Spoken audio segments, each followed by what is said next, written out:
Alright, this is my watch. I bought it a couple weeks ago and I'm really enjoying it.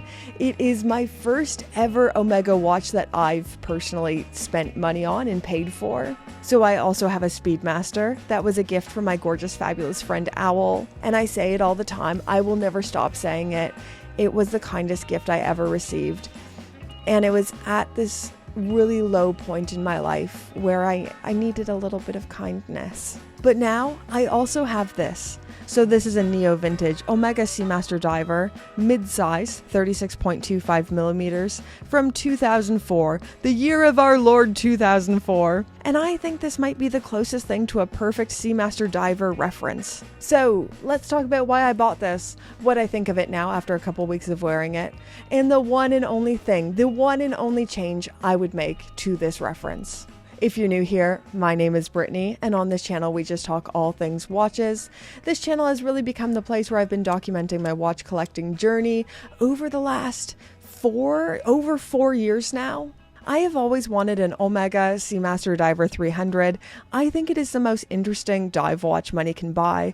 It doesn't look like anything else. It isn't trying to be anything else, which is really refreshing in the dive watch landscape. But I've never bought a Seamaster Diver 300 because it's big, thick, and the bracelet kinda sucks. But this watch, the reference 225250, fixes every single possible problem I had. Looking at the specifications, this is the mid-size model, which has a 36.25mm case diameter, a thickness of 11.2mm, and a lug-to-lug of 41.4mm. On the wrist, it is absolutely dreamy, so here it is on my 5.5-inch wrist versus my husband's 7-inch wrist. This is one of the few rare times where I think a watch looks better on me, but I don't think it is too small for a 7-inch wrist. It really depends on how you like your watches to wear. If you tend to like something that's a bit smaller, then mid-size Omegas could be worth looking into. I'd say this wears on my wrist like a modern Seamaster wears on a 7.5-inch wrist, if that makes sense. Back on specifications, this watch still has that same 300 meters of water resistance, far more than I'll ever need, a stainless steel case material, and powered by the pre-coaxial OMEGA 1120 caliber. This movement is based on the chronometer grade ETA 2892A2, which has been modified by OMEGA. So one of the biggest selling features of modern OMEGA is the coaxial escapements. And I get it. I really get it. It is one of the biggest movement innovations ever, but coaxial does come with a thickness trade-off. So it really depends on what you're after. If you're after cooler movement advancements, coaxial all the way. If you're after a more elegant wearing experience, pre-coaxial. And if you're after humanized privacy and security solutions to safeguard your data online, then you need today's fabulous video sponsor, Surfshark. Not my best transition. I feel like they're getting worse as time goes on.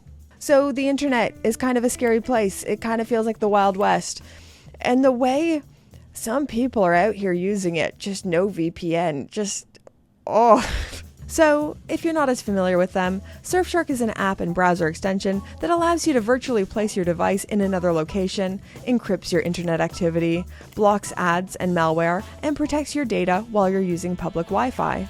I always talk about how I've been using Surfshark for a while, way before they were a channel sponsor, so I could watch Canadian and British Netflix while I was traveling. And they can do that, that's all true. But a VPN in Surfshark is so much more than that. If you are traveling, Surfshark will save you money with their price discrimination features for flights, hotels, rental cars.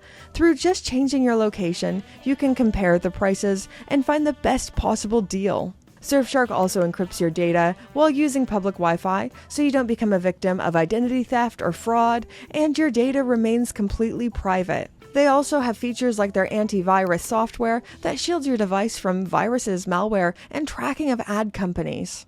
On top of that, you can share Surfshark with an unlimited amount of devices. No need to count the devices. Your whole household is covered through one account.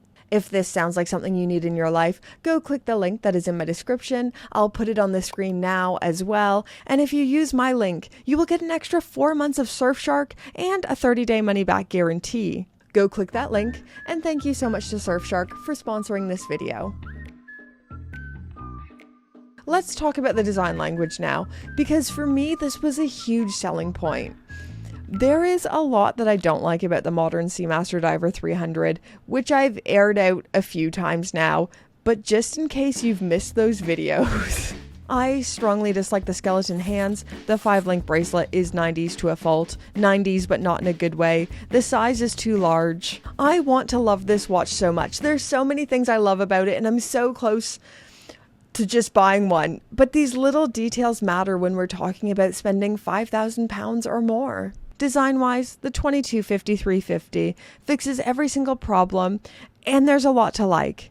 It keeps all of the Seamaster design elements that I like, the lyre lugs that flow into the scalloped bezel, a highly legible unidirectional dive bezel. It still has the wave pattern on the dial, but it is the original 90s pattern, which is smaller and closer together. But then it fixes the faults I have with the modern variation. Loom-filled sword hands, which gives fantastic legibility, the Speedmaster style 3-link bracelet, and a slightly shorter 10 o'clock helium escape valve. I like everything about this. It is very, very hard to argue with. So there are two big changes I would make to this if I could. The first one I would say is a lot bigger and more important and something Omega needs to address in general, and the second is a bit more of a small preference. Well, they're both actually going to seem pretty small on the surface, but what kind of self-respecting watch geek are you if you don't have small, petty nitpicks? So change number 1, the anti-reflective coating or AR coating on the inside and outside of the sapphire crystal. Omega does this thing with AR coating, and it's so annoying, where they put it on the outside of the crystal as well. So the AR coating is really to improve readability, to reduce glaring in bright conditions, and to create a clearer, more transparent look, which is great when the watch is brand new and it's never been worn. But when you start using that watch regularly, that AR coating starts picking up scratches and it looks bad. Like the watch I bought has some pretty big noticeable scratches in the AR coating and it looks rough. My personal view, why choose sapphire if you're going to put AR coating on top? I completely understand inside the crystal, but not atop. And change number 2 I would make is to the bezel. Now, I've always been in a weird place with the Seamaster bezel. On the one hand, I aesthetically love it. I love how different and distinct it is. I can spot a Seamaster from across the room just because of the bezel. But the trade-off is grippiness. I don't know if that's a word, but we're gonna roll with it. The ness of one's grippiness. It is really easy for your fingers to slip while turning it, especially if you have sweaty, awkward person hands like I do. Also, the bezel action just kinda sucks. The ratcheting system is just a bit gnarly, and it isn't the most satisfying. Is it the biggest deal in the world? No. Am I going diving? Is 99% of the people watching this video going diving? Also no. But it is one of those quality markers I am always looking for.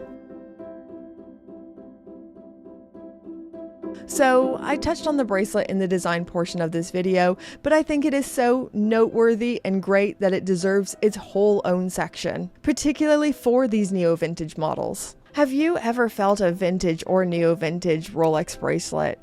I'm sure almost everyone watching this video has. Oh, I don't think anything could be worse. They feel so cheap and flimsy, especially when contrasted against what Omega used to do. If you pick up a Rolex from 2004 and compare it against its counterpart from today, you're going to feel the difference in quality. Whereas this Omega bracelet and this Omega build quality on my 2004 model really stands up to modern build quality. The bracelet feels how modern speedy bracelets feel today. Then the clasp. I mean, at the time, these absolutely blew the Rolex stamped clasps out of the water with their functionality and capabilities. This has a diver's extension you can pull out if you're wearing it with a wetsuit. Very solid, well constructed, and as I said already, the build quality even stands up now, which is incredible. People are always making fun of me for being a little too into the bracelet and clasps, but I think it is such an important element of the wearing experience. It should be talked about a lot more than it is. I mean, I don't even know why this section exists. I think it's pretty obvious why I bought this. I think this is the best OMEGA Seamaster reference. This or the 2250-450, which is the 41mm alternative. One of my greatest hopes for these next few years is that OMEGA brings back the mid-size diver range. So back in 2018, they discontinued the mid-size range. They bumped the 41mm up to 42mm and made the movements coaxial. I think it was the right choice at that time. But now, as sizes move smaller, a la the Tudor Black Bay 54, I think there would be a real audience for these mid-sizes to make a comeback. They have the precedence for it, and it would just be cool. But anyways, guys, this is my newest watch pickup. I love it. I just had to share it with you. What do you guys think to neo vintage versus modern Seamasters? Let me know in the comments down below. Thank you once again to Surfshark for sponsoring this video. And now, Pope tier patrons, get their names on the screen. Right, guys? I love this video. I love this watch. So, I mean, any video where I get to talk about this watch, whew, I just had fun making this. I hope that comes through. And I'm just so happy this is finally in my collection. I hope that also comes through. But the biggest thank you, this isn't about me. This isn't about this watch. This is about you guys. This is about the names on the screen. Thank you so much for supporting my weird little channel. I'm so glad I found a community of people who love watches a weird amount as well, so I don't feel alone in this. You guys keep the lights on here at Gringa HQ. You keep this channel going, and I hope you keep enjoying my content. You're amazing. You're fabulous. You've never done anything wrong ever before in your lives. Be good to other people. Love yourselves. You're awesome.